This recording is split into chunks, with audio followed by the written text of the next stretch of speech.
अध्यक्ष महोदय, यह सम्मानित सदन दिल्ली के लोगों की आकांक्षाओं की अभिव्यक्ति है।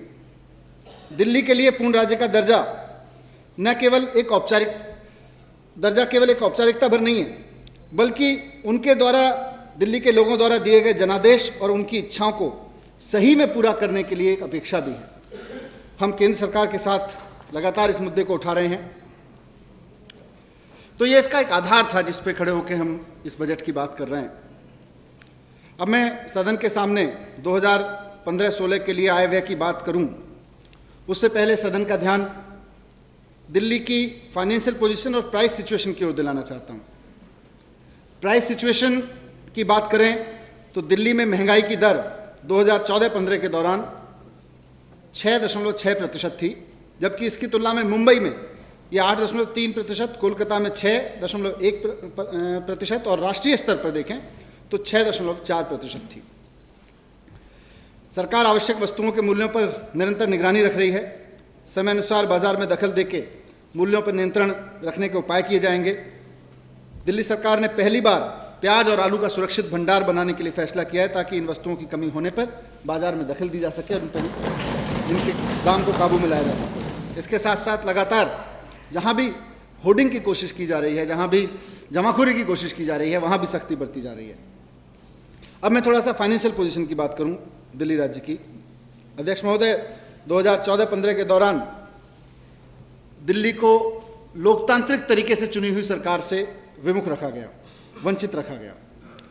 पूरी की पूरी, लगभग पूरे वर्ष पूरी की पूरी व्यवस्था केंद्र सरकार के अधीन माननीय उपराज्यपाल महोदय के माध्यम से चलाई गई और लोकतांत्रिक सरकार ना होने का असर सीधे सीधे दिल्ली की फाइनेंशियल पोजीशन पे साफ साफ दिखता है। 31 मार्च 2015 को जो फाइनेंशियल ईयर समाप्त हुआ, उसमें वर्तमान मूल्यों के आधार पर राज्य का सकल घरेलू उत्पाद GSDP 4,51,154 करोड़ रुपए रहा, जिसमें पिछले साल की तुलना में 15.5% की बढ़ोतरी हुई। 2013-14 के दौरान हुई 25,919 करोड़ रुपए की कर वसूली की तुलना में 2014-15 के दौरान यह 26,604 हुई। ये मैं कहना चाहता था कि जब लोकतांत्रिक तरीके से चुनी हुई सरकार का अभाव था, दिल्ली को उससे वंचित रखा गया, तो 2013-14 के दौरान तो 25,919 करोड़ रुपए आए। अगले साल 10%, 20% कुछ बढ़ोतरी दिखनी चाहिए थी, बहुत स्पष्ट बढ़ोतरी दिखनी चाहिए थी, लेकिन कुल 26,604 करोड़ रुपए आए। 2014-15 के दौरान वैट की वसूली में 2% की, मात्र 2% की बढ़ोतरी हुई। एक्साइज में 8.59% और मोटर वाहन की कर वसूली में 10.61% की बढ़ोतरी दर्ज हुई।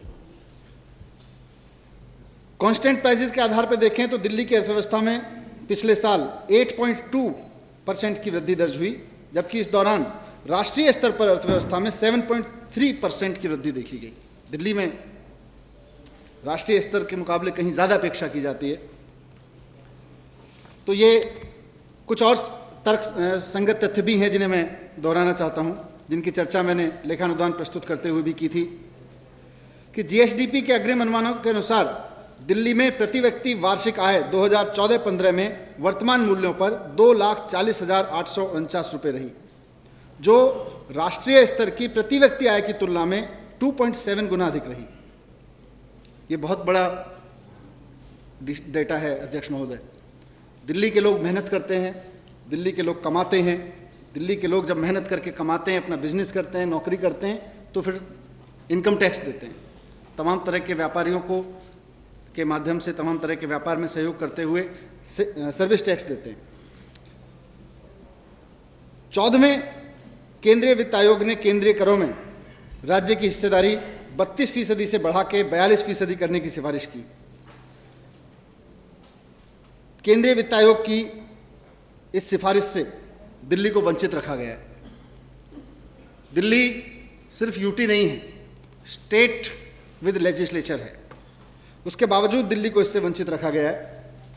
हालांकि यहाँ विधानसभा है, अलग से कंसोलिडेटेड फंड है, सरकार के सारे लेन देन, वित्तीय लेन देन अपने संसाधनों से हम लोग पूरा करते हैं। अगर ये सिफारिशें दिल्ली पे लागू हो जाएं अध्यक्ष महोदय, तो दिल्ली को बहुत बड़ा फाइनेंशियल लाभ मिलने वाला है, मिलेगा।